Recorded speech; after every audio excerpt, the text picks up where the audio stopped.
Good morning students, welcome back Shri Ram classes. आज हम करेंगे नेक्स्ट टॉपिक सरकार और उसके अंगों के बारे में अध्ययन करेंगे।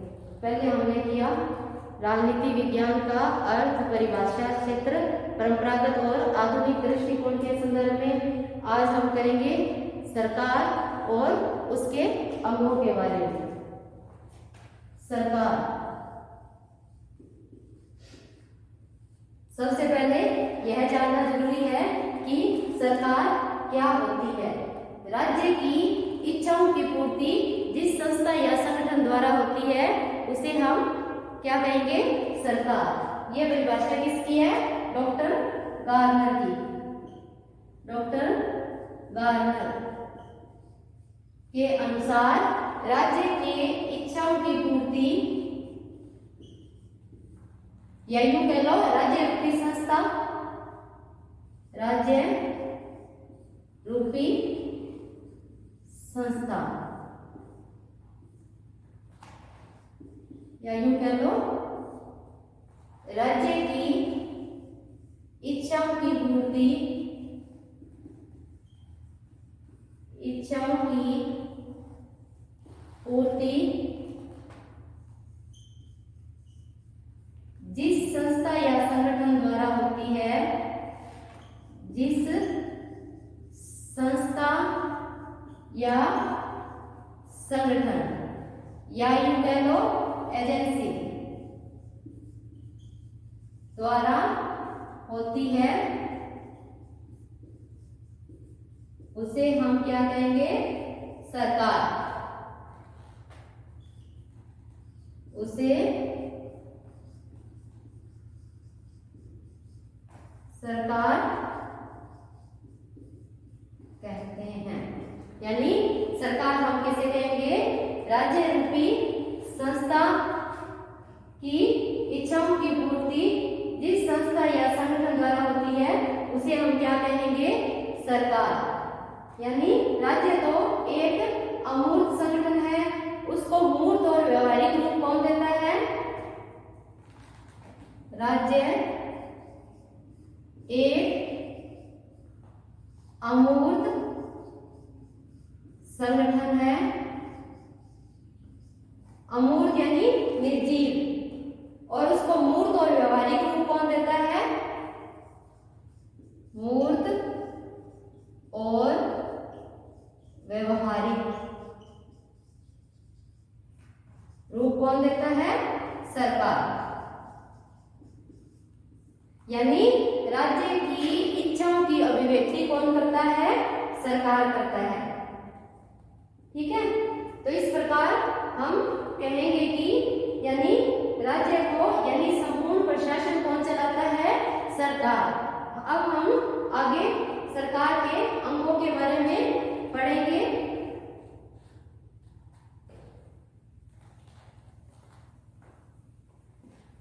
सरकार के अंग, जैसे मैंने आपको स्टार्टिंग में जब सिलेबस बताया तो मैंने आपको थोड़ा सा इंट्रो दिया था कि सरकार के अंग कौन कौन से होते हैं। व्यवस्थापिका,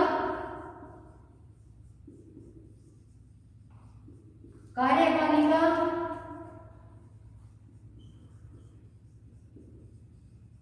न्यायपालिका।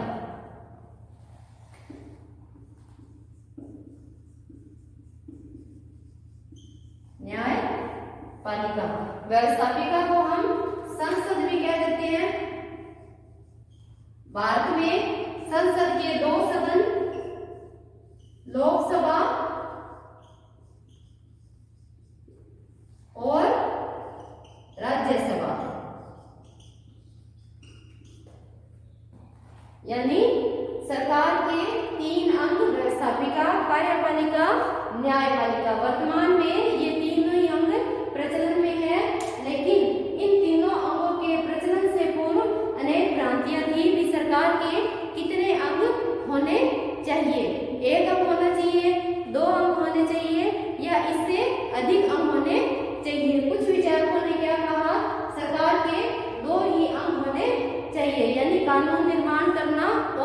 प्रशासन करना। लेकिन बाद में अंत में यह निश्चय किया गया कि सरकार के 3 अंग होने चाहिए, यानी व्यवस्थापिका, कार्यपालिका और न्यायपालिका। वर्तमान में ये 3 अंग ही प्रचलन में है। कौन से? व्यवस्थापिका, कार्यपालिका और न्यायपालिका। व्यवस्थापिका को हम संसद भी कह देते हैं और संसद के 2 सदन, लोकसभा और राज्यसभा। अब हम पढ़ेंगे व्यवस्थापिका के बारे में। व्यवस्थापिका का प्रमुख कार्य, आपको एक लाइन ये याद रखनी है, व्यवस्थापिका का प्रमुख कार्य क्या है? कानून निर्माण करना है। यानी व्यवस्थापिका क्या है? एक कानून निर्मात्री संस्था है। क्या है? कानून निर्मात्री संस्था या संगठन कह लो, संस्था है। यानी कानून बनाने का प्रमुख कार्य किसका है? व्यवस्थापिका का। और व्यवस्थापिका कानून बनाने का यह कार्य संविधान के नियमों के अनुसार ही करेगा। व्यवस्थापिका। फिर आते हैं हम कार्यपालिका पर। कार्यपालिका क्या है? देश पर शासन करने का वाला अंग। कार्यपालिका आते ही आपके दिमाग में आ जाना चाहिए कि देश पर शासन करने वाला अंग। देश पर शासन करने वाला अंग, यानी व्यवस्थापिका द्वारा बनाए गए कानून को देश में लागू कौन करता है? यानी प्रशासन कौन चलाता है? कार्यपालिका। व्यवस्थापिका द्वारा बनाए गए कानूनों को देश में वितरित करना, प्रसारित करने का कार्य कौन करता है? कार्यपालिका। कार्यपालिका में क्या आएगा? प्रधानमंत्री और उसका मंत्रिमंडल।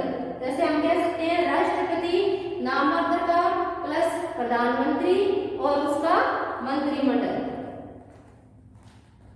राष्ट्रपति, प्रधानमंत्री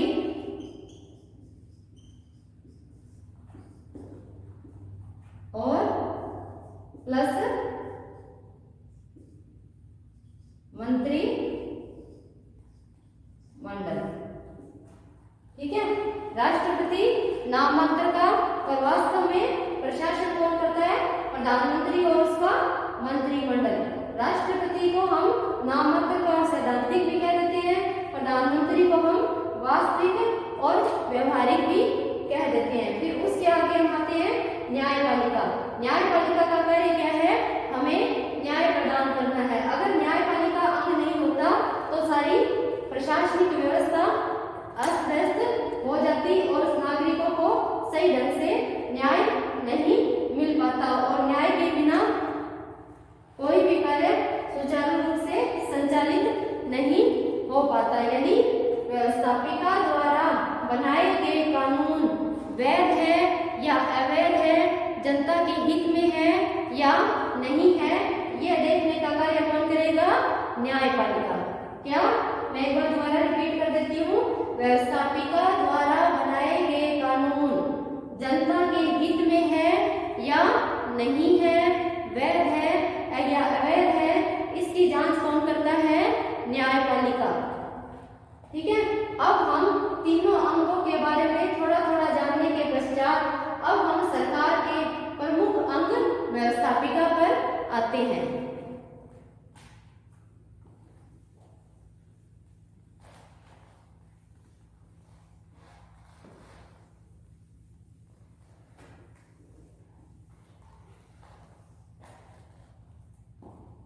आगे अपने को सरकार के तीनों अंगों के बारे में, यानी व्यवस्थापिका, व्यवस्थापिका का अर्थ, परिभाषा, व्यवस्थापिका के कार्य और दोष, ये तीनों अलग अलग टॉपिक हम पढ़ेंगे।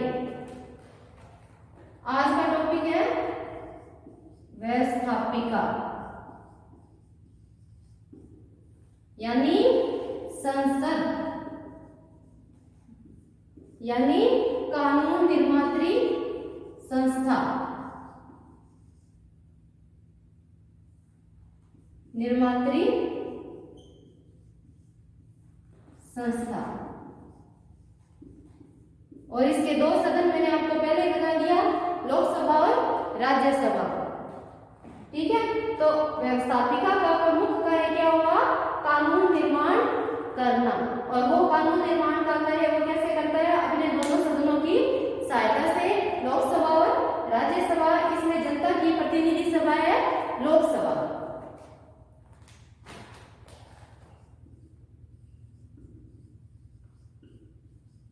लोकसभा और राज्यसभा। लोकसभा में क्या होते हैं? जनता के चुने हुए प्रतिनिधि होते हैं। और राज्यसभा में अनुभव प्राप्त व्यक्ति, सम्मानित प्राप्त व्यक्ति, रिटायर्ड न्यायाधीश और प्रधानमंत्री, अनुभव प्राप्त मंत्री इत्यादियों को सम्मिलित किया जाता है। यानी पहले ये विभाग था कि संसद के कितने सदन होने चाहिए, 1, 2 या 3, 4, लेकिन वर्तमान में 2 ही सदनों पर सहमति बनी। यानी अब हम अध्ययन करेंगे कि व्यवस्थापिका किस दृष्टि से महत्वपूर्ण है। राजतंत्र, अधिनायक तंत्र और लोकतंत्र, 3 प्रकार की शासन प्रणालियां। राजतंत्र, अधिनायक तंत्र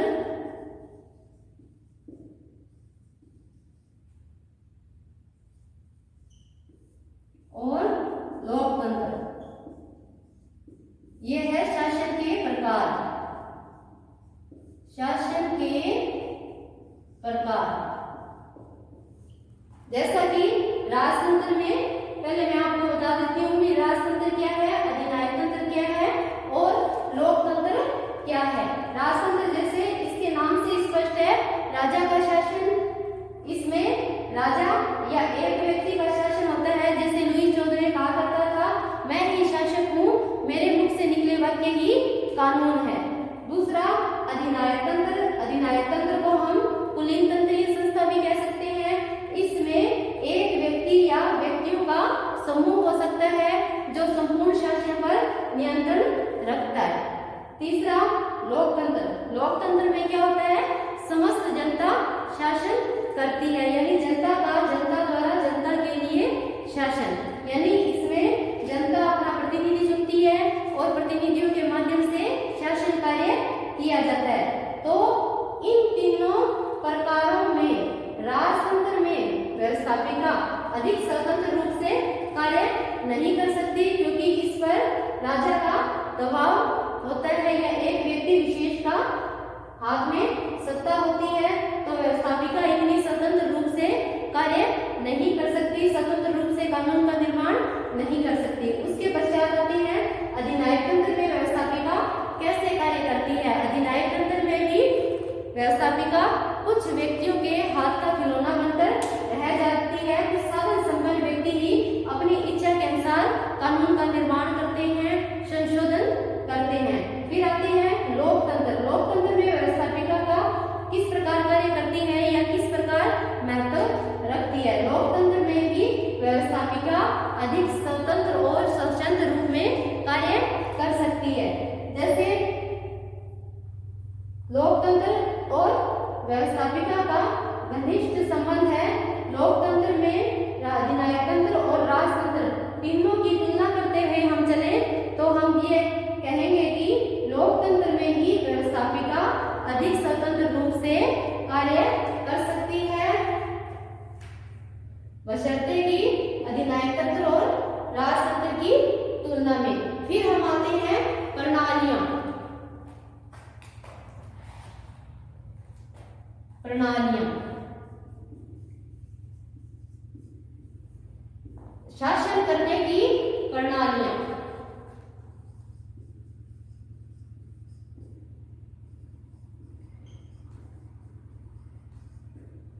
इसमें 2 प्रकार की प्रणालियां प्रचलित है, संसदात्मक प्रणाली और दूसरी है अध्यक्षात्मक प्रणालियां।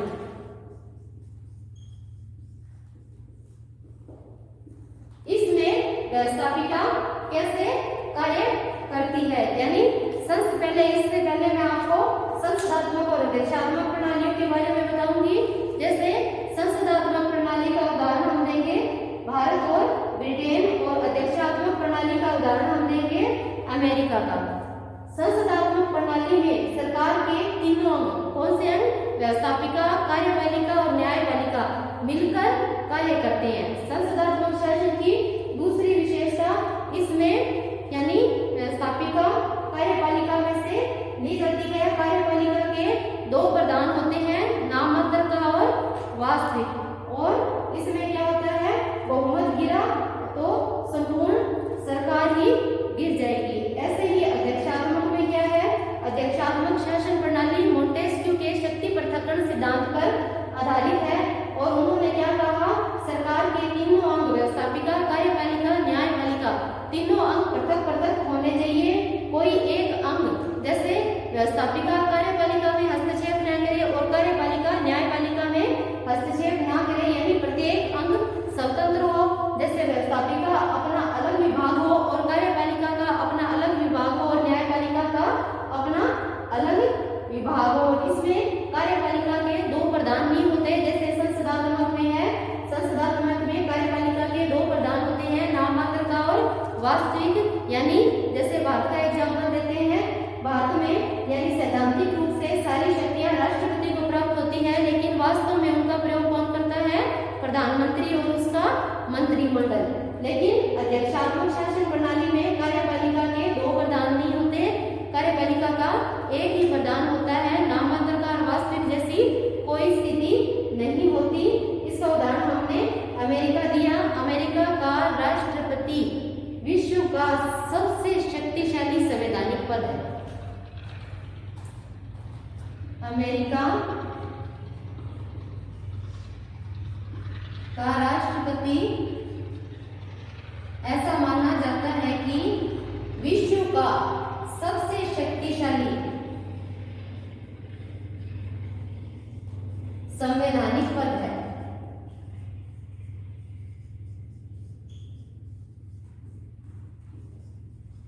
यही नाममात्र का शासक है और यही वास्तविक शासक है। तो अब हमने ये पढ़ा कि राजतंत्र, अधिनायक तंत्र, लोकतंत्र में व्यवस्थापिका कैसे कार्य करती है, और संसदात्मक और अध्यक्षात्मक प्रणाली में व्यवस्थापिका कैसे कार्य करती है।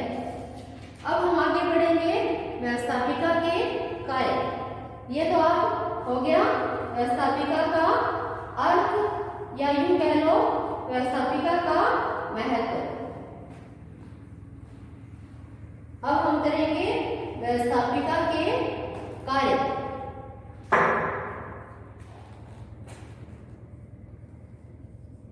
व्यवस्थापिका के कार्य, सबसे प्रमुख कार्य इसका क्या है? कानून निर्माण करना। कानून निर्माण करना सबसे प्रमुख कार्य। स्टार्टिंग में मैंने आपको बताया कि व्यवस्थापिका का सबसे प्रमुख कार्य क्या है? कानून निर्माण करना। वह विभागों में विधेयकों का प्रारूप तैयार करता है, उन पर वाद विवाद करता है और फिर उनको स्वीकार करके कानून का रूप धारण करता है। यानी क्या हुआ? कानून का निर्माण करने से पहले प्रस्ताव पारित करता है, या विधेयक पारित करने से पहले उस पर पर्याप्त वाद विवाद करता है, और उसके पश्चात ही कोई विधेयक कानून का रूप धारण करता है। दूसरा है संविधान संशोधन संबंधी कार्य। व्यवस्थापिका का दूसरा कार्य क्या है? संविधान संशोधन संबंधी कार्य।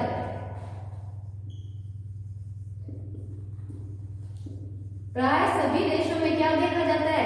संविधान में संशोधन करने का कार्य कौन करता है? व्यवस्थापिका ही करती है। कानून निर्माण का कार्य भी व्यवस्थापिका ही करती है, और संविधान में संशोधन करने का कार्य भी कौन करता है? व्यवस्थापिका द्वारा ही किया जाता है। यद्यपि विभिन्न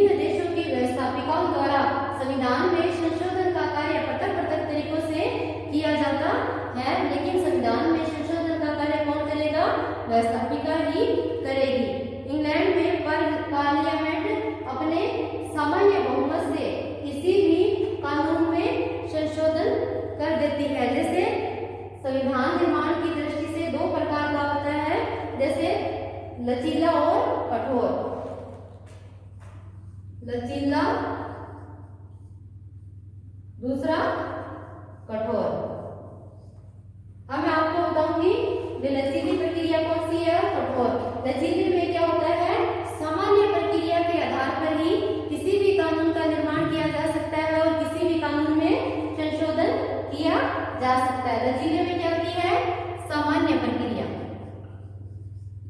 सामान्य प्रक्रिया यानी सामान्य प्रक्रिया के आधार पर ही हम किसी भी कानून का निर्माण कर सकते हैं, परिवर्तित कर सकते हैं, उस कानून में संशोधन कर सकते हैं। कठोर में क्या होता है, संविधान में निर्धारित विशेष प्रक्रिया को अपनाना आवश्यक होता है।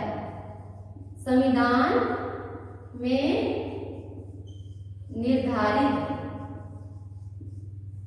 विशेष प्रक्रिया वो कोई भी हो सकती है, 2/3 बहुमत या 3/4 बहुमत, वो अलग अलग देशों में अलग अलग निर्धारित होती है। तो इस प्रकार आज मैंने डिफाइन किया लचीला और कठोर। लचीले में क्या होता है, सामान्य प्रक्रिया द्वारा किसी संविधान में संशोधन कर दिया जाता है, और कठोर में क्या है, संविधान में निर्धारित विशेष प्रक्रिया को अपनाना आवश्यक होता है। अगला पॉइंट हम करेंगे विचार विमर्शात्मक कार्य।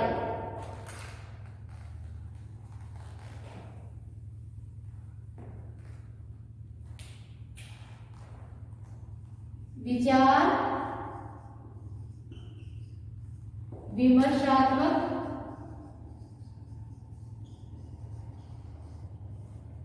कार्य यानी व्यवस्थापिका का और मुख्य कार्य क्या है, यानी पर्याप्त रूप से किसी विधेयक पर विचार विमर्श करना। इसके लिए व्यवस्थापिका यानी पार्लियामेंट यानी संसद के 2 सदन होते हैं, लोकसभा और राज्यसभा। कोई भी प्रस्ताव पारित होने से पहले लोकसभा और राज्यसभा में पर्याप्त विचार विमर्श किया जाएगा, उसके पश्चात ही वह कानून का रूप लेगा। आगे का है पॉइंट राष्ट्रीय वित्त पर नियंत्रण। राष्ट्रीय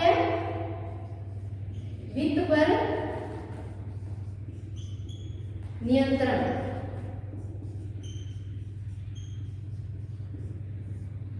यानी यह कहावत प्रचलित है कि बिना प्रतिबंध के कोई कर नहीं। बिना वित्त के यानी अगर हम इसमें ये कहेंगे कि वर्तमान समय में व्यवस्थापिका कानून निर्माण के साथ साथ राष्ट्रीय वित्त पर भी नियंत्रण रखती है, यानी बिना प्रतिनिधित्व के कोई कर नहीं। बिना प्रतिनिधित्व के कोई कर नहीं। इस प्रकार व्यवस्थापिका का प्रमुख कार्य क्या है, वित्त पर नियंत्रण करना है, ताकि वो अपनी जनता के हित को ध्यान में रखते हुए उन पर कर लगाए और उनसे विकास संबंधी योजनाएं लागू करे। आज हमने किया व्यवस्थापिका के कार्य